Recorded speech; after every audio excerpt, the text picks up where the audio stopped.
You see it in the air, the smoke from wildfires burning across the state.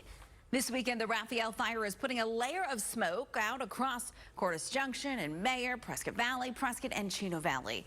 And what you may not realize is how far smoke can spread and just how much of it you may be breathing in, either in the high country or down here in the valley.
And many other factors, but yes, those fine particles that we're talking about can spread quickly, easily, and far.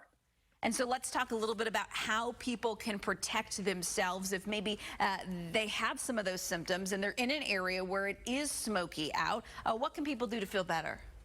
First, don't go outside if it's smoky out there and you know that it's there. You need to stay inside, and inside, don't cook foods that cause smoke that add to it. Don't burn candles. You can buy an air purifier, and actually wearing the N95 mask inside, if it's bad, is a decent idea, but definitely when you go outside. Dr. Denise Worden, we appreciate your time this morning. Thanks so much. Great tips and obviously advice. A lot of people dealing with this right now with those respiratory issues, and hopefully they took something from this just like me. Sounds good. Well, coming